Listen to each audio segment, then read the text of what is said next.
What were the challenges then in the mid-90s of running a dance label in the American record business? And when you started, it was it was just you and a couple of boxes and Dave Waxman. It was just me, and I remember pressing the first 12-inch, and I had enough money. It was $8,000 to press up Roger Sanchez's Transatlantic Soul in 1995. And I had enough 12 inches. I took them down to Miami, where all the action was happening at the Fontainebleau. So this was advanced technology DJ promotion circa 1995. I took my white labels under my arm. I went to the swimming pool at the Fontainebleau Hotel. Somebody said, "Hey, that's a guy from London. You should give him a 12-inch. Hey, that's the guy from LA. You should give him a 12-inch.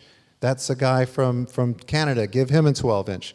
And that's how we broke the record. That's how you broke the record. You had your records under your arm, your 12 inches, and you went to the DJs and you gave those guys, and they took it back to their cities. They played the records, and that created demand, and then you got orders for more 12 inches.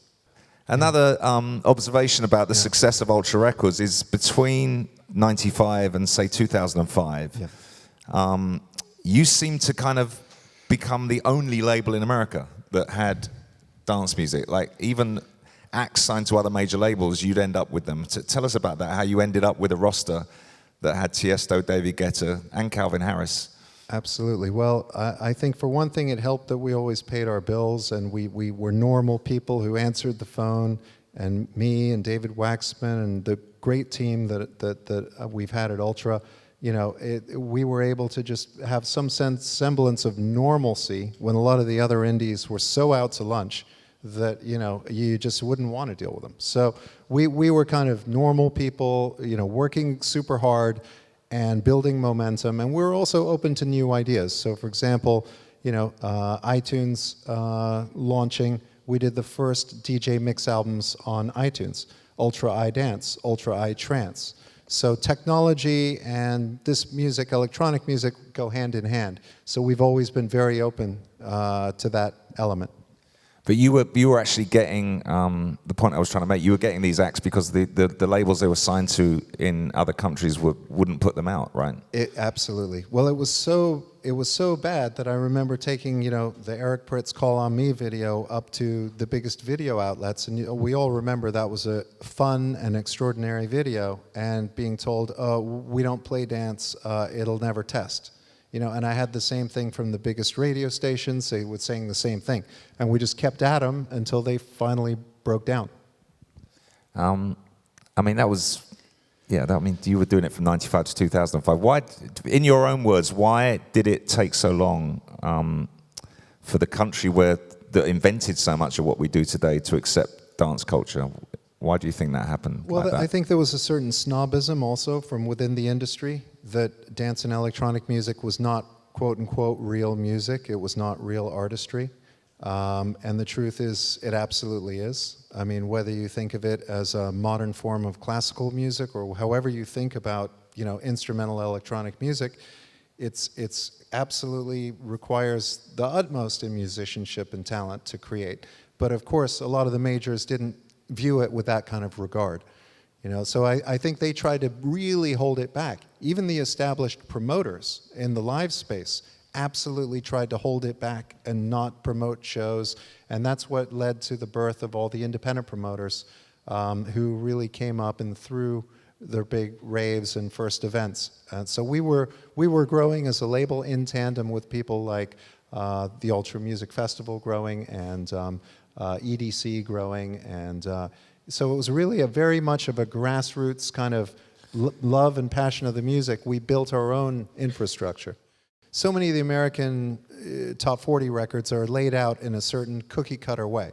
All the construction of them are very, very similar, the way they're laid out by the, you know, the most quote-unquote successful producers in the business. So if you come with a record which is based around a sax riff or an accordion riff or something crazy like that, they're very resistant to putting it on. But when it goes on and it stays on.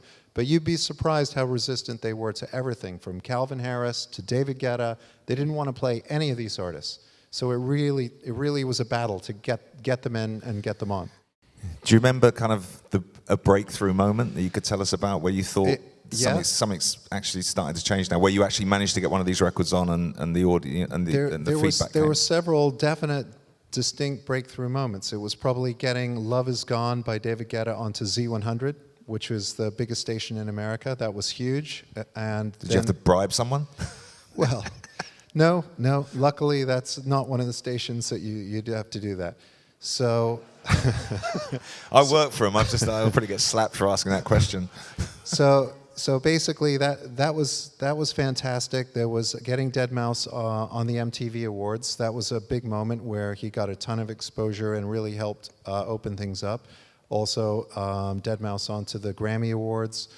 So these were all kind of steps in really building out to where, now it's considered completely normal for our genre to have limitless upside. But before, we were definitely held down. Where do you think the scene's at today? Now the kind of the crazy 5 years has passed, as it were. It's not a discovery anymore. Dance music isn't the next big thing. Yeah. Where do you see things are at now in terms of the way the music's perceived by the radio? Yeah, I think radio's wide open to it. I think musicality is really important. I think the quality of songs that are inside dance records are critically important. I think the songs have to be just as compelling now as the beats themselves. Before, there weren't great songwriters working in the electronic and dance space, and now these songwriters are all working in the electronic and dance space, which is good because these are the best writers. So the best writers are now available to work with our producers. We're making better records and exciting records. But remember, unless you make a record with an edge, you never get the next thing and you never get the next hit. So it is about what happens at the underground level of dance music and how that eventually crosses. And it's constantly changing. It's great that Ultra is live with YouTube, and it's the deal YouTube is offering could be better. Do you make money out of YouTube now? We make money from YouTube, but I think as an industry we need to make more. And I think things are going to change, and we're going to have a competitor popping up in short order, which is going to be good for all of us. Apple. We're not allowed to say that. Yeah. Okay. It's a secret. They're coming. I've got to ask you, there are rumors that Sony are about to pull all of their artists off of SoundCloud. I mean, you can answer that question if it's true or not, if you like, or swerve it. But what's your whole view of the space now in terms of streaming and who do you like, who don't you like? Absolutely. Well, we love Spotify. Let's start there. Spotify are fantastic because they're actually paying everyone properly. They're paying artists, writers, they're paying labels. They're doing a great job. They're growing exponentially. They're picking up over 1 million paid subs a month. They're fantastic. I'll stop you there just a minute, because I know obviously through Miles, the manager, but would I be right to say that Kygo's almost probably the first kind of global electronic artist for sure that's broken through Spotify, if not one of the first real breakthrough acts? I think Spotify's been a tremendous engine in the Kygo story. Yeah, absolutely. So Spotify's fantastic, and I think that SoundCloud is itself fantastic because there's 100,000 creators uploading new music to SoundCloud every night. What does SoundCloud pay artists and writers right now? Little to nothing. Will they pay anybody anything in the near future? Not really, because they have maybe 3 or 4 sales reps. That's going to take 2-3 years before they build up their sales team, before they build up their revenue with brands. So in terms of what writers and artists and electronic artists are going to get out of SoundCloud and financially in the next few years, it's close to nothing. So I think that once you realize that, then you realize, well, hey, you do have to protect the guys who are trying to pay the artists and pay the labels.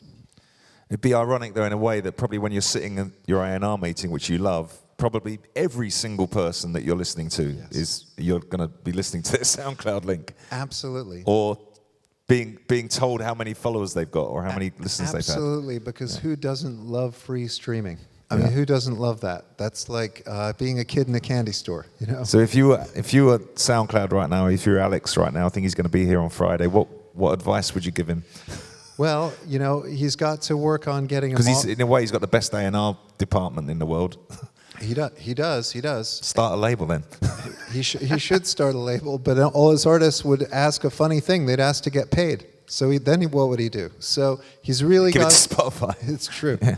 So he's got to work on making that transition to getting some sort of a premium model for the service, a subscription model, and continuing the spontaneity and creativity. You don't want to mess with that. You want to keep that artist potential there with SoundCloud. You don't want to kill that. But at the same time, there's a way to do it and build up the premium side and the subscription side. So I think that's what he's got to envision for his future. It's going to help him too. And what about Tidal? Did you get a call from your old artist?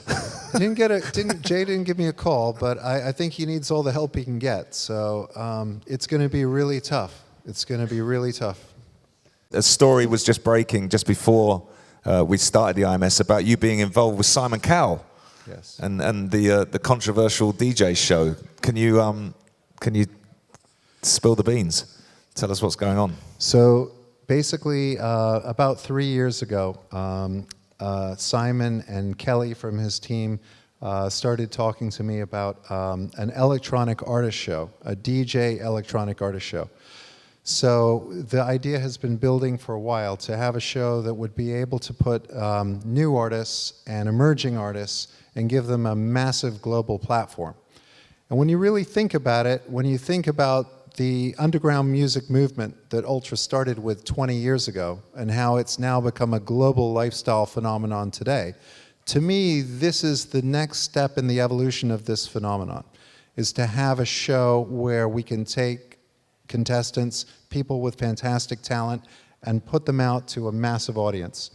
So it really made sense to team up with Simon Cowell and with Yahoo and with Hamish Hamilton, who is the director he directed the Oscars and the Super Bowl. He's probably the top entertainment director in Hollywood at the moment. Fantastic director. So we're doing a show together, which is going to be on the air in the spring of 2016, called Ultimate DJ. Just the word Simon Cowell, probably in our world, is a divisive name. Of course. It's going to frighten some people. But there's that's a big misunderstanding in a lot of ways too, because in his own way, he's an incredibly creative man. And when it comes to this show, he's deferring to, he wants it to be respectful of the space, and he wants us to have the most edgy and best artists. The same way he would approach trying to have great singers, we're going to have great electronic artists involved with this show. Patrick Moxey, you are the recipient of this year's Pioneer Award. Well, thank you. So Thank you so much. Thank you, Pete. Thank you.